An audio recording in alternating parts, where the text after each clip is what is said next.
तीन चार नाम लिख दीजिए। Compound microscope, permanent slide, lens cleaning paper, cleaning fluid.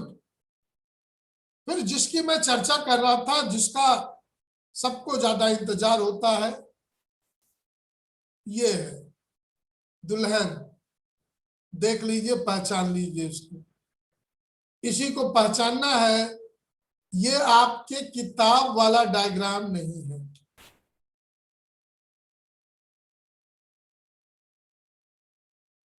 किताब वाला डायग्राम नहीं है।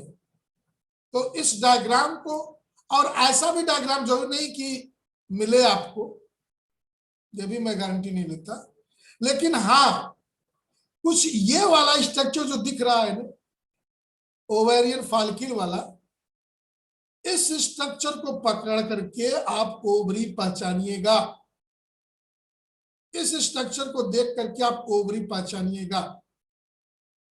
ये दिमाग में एकदम सेट कर लीजिए कि ये ऐसा स्ट्रक्चर दिखेगा, पिंक कलर का दिखेगा, उसमें कुछ ऐसा कुछ दिखाई दे तो समझ जाइए क्या है ये। टर्शरी हो सकता है, ग्राफियन फॉलिकल हो सकता है। अच्छा, इसके बाद कैसे करते हैं इससे कोई मतलब नहीं है। क्या दिखता है, क्या कमेंट लिखेंगे? तो this is TS of ovary. It is lined by germinal epithelium, followed by tunica albuginea. ये डायग्राम आप अपनी कॉपी पर बनाओगे, और अभी भी बनाओगे आप। तत्काल स्टार्ट करिए इसको बनाना। जर्मल एपिथेलियम, ट्यूनिका एल्बुगिनिया, ये टर्शरी फॉलिकल है, ये सेकेंडरी फॉलिकल है। पहले सेकेंडरी फॉलिकल बनाएंगे, उसके बाद टर्शरी बनाइए, तब आप ग्राफियन फॉलिकल बनाइए। अच्छा, ये मत सोचिएगा कि ये जहां जहां बना हुआ है वहां वहां उसका स्थान है। किसी का स्थान फिक्स नहीं है। ये जो जहां बनेगा वही प्राइमरी बनेगा, वही सेकेंडरी बनेगा, वही टर्शरी बनेगा, वही ग्राफियन फॉलिकल बनेगा। स्थान नहीं चेंज होता। लेकिन एक ही पर हम सब बनाएंगे कैसे? तो उसको पूरे ओवरी में घुमा घुमा के बनाया जाता है। समझ रहे हैं? तो मैं जो बनाता हूं, मैं बनाता हूं प्राइमरी फॉलिकल, उसके बाद सेकेंडरी, और टर्शरी वाली को यहां ला देते हैं। इस टर्शरी को यहां बना देते हैं। ठीक है? उसके बाद ये बना दीजिएगा, ये वाला मत बनाइएगा। सेकेंडरी तो है यहाँ पर। प्राइमरी बनाइए, सेकेंडरी बनाइए, ये टर्शियरी यहां बना दीजिए, और ग्रेफिन फॉलिकल यहां बना दीजिए, और कार्पस लुटियम बना दीजिए। ठीक है ना? ये वाला डायग्राम उठा के यहां बना दीजिए। और बड़ा दिखा दे क्या? देखने में दिक्कत हो रही है कृतिका? थोड़ा बड़ा कर दे।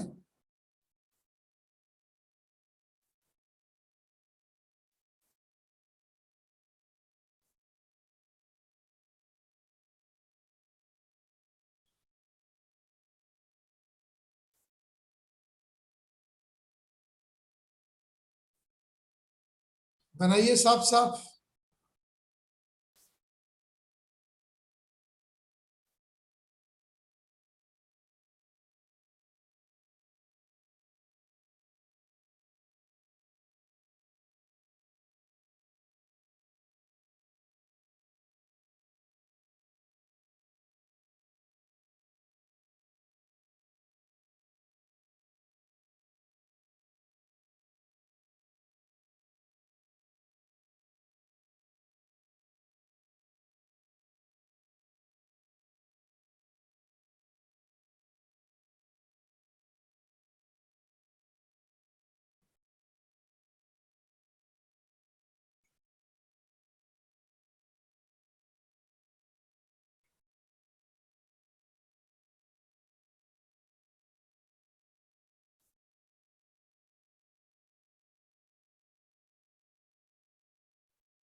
स्ट्रक्चर बन गया। क्या कमेंट लिखेंगे, क्या कमेंट लिखेंगे? This is TSF ovary, mammalian ovary, lined by peritoneum, followed by germinal epithelium, followed by tunica albuginea। 3 layer का नाम बता दिया। Peritoneum, germinal epithelium, tunica albuginea. इस पे आप 3 पॉइंट लिख सकते हो, एक ही पॉइंट में तीनों लिख सकते हो। Stroma is divided into cortex and medulla, point number 2। Stroma is divided into cortex and medulla, point number 2। Point number 3, different stages of ovarian follicle, secondary, tertiary, Graafian follicles are seen in cortex region.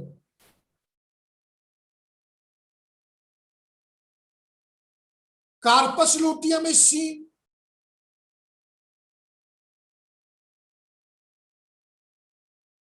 Corpus luteum,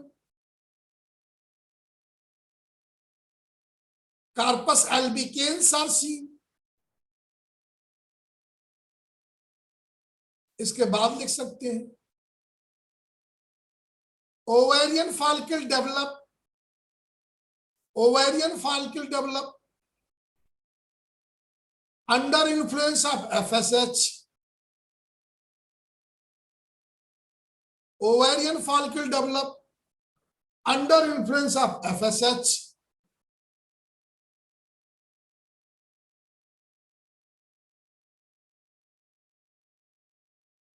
Carpus luteum develop under influence of LH। अब ये एक point हो गया। Estrogen is secreted by the granulosa cell। जो granulosa cell है follicle की, they will secrete estrogen. और लिख देते हैं progesterone is secreted by corpus luteum.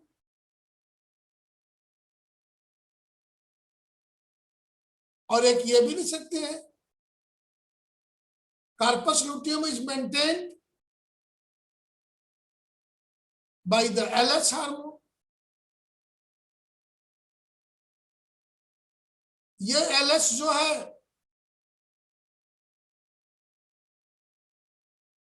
Placenta से भी निकलता है, जिसको बोलते हैं HCG। नाम सुना?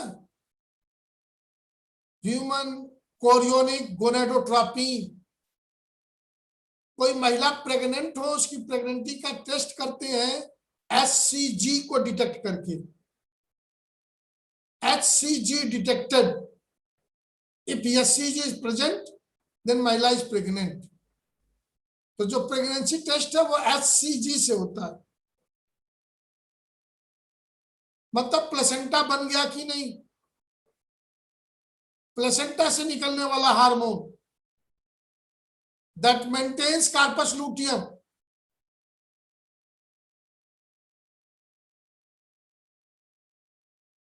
अच्छा, गोनेडोट्रोपिन क्या होता है? 2 ही गोनेडोट्रोपिन होते हैं, एक LH एक FSH। 2 ही गोनेडोट्रोपिन होते हैं, एक LH एक FSH। गोनेडोट्रोपिन का मतलब क्या होता है? पिट्यूटरी ग्लैंड से निकलने वाला हार्मोन जो गोनेड्स को रेगुलेट करे। पिट्यूटरी ग्लैंड से निकलने वाला हार्मोन जो गोनेड्स को रेगुलेट करे, गोनेडोट्रोपिन।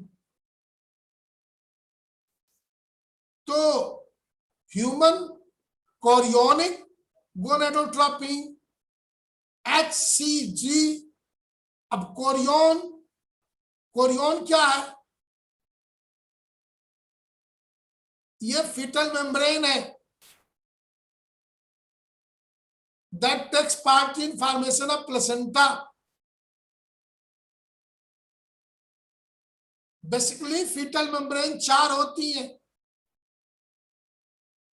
लेकिन आपको 3 जानना है। होती 4 है, ह्यूमन में 3 ही है। तो हम मुर्गी के अंडे का डेवलपमेंट तो पढ़ नहीं रहे। अगर मुर्गी के अंडे का डेवलपमेंट पढ़ते तो चौथा मेम्ब्रेन यॉर्क सैक के बारे में कहते। York sac. ह्यूमन में 3 फीटल मेम्ब्रेन, एक है एमनियन, एक है कोरियन और एक है एलेंटवाइस। Amnion, Korean, एलेंटवाइस। वैसे मैं किसी चीज को जब तक 4 बार बोलता नहीं हूं, 4 बार समझाता नहीं हूं और एक बार समझाने के बाद दूसरी बार उसकी व्याख्या नहीं करता हूं, मेरा मन तृप्त नहीं होता है ना। और मेरे से पढ़ने के बाद भी अगर कोई कहे नहीं समझ में आया तो भैया जाइए कहीं दूसरी जगह से गुरु जी को पकड़ के ले आइए, है ना। मैं हाथ जोड़ लेता हूं, भाई नहीं होगा, मेरे से नहीं होगा। मैं एक बार बताया, मैं उसी समय दूसरी बार बताया, अब मैं फिर क्लास होगा तो फिर एक बार बताया विथ फुल एक्सप्लेनेशन, जितना क्लियर कट बुक में भी नहीं है। एनसीईआरटी लोग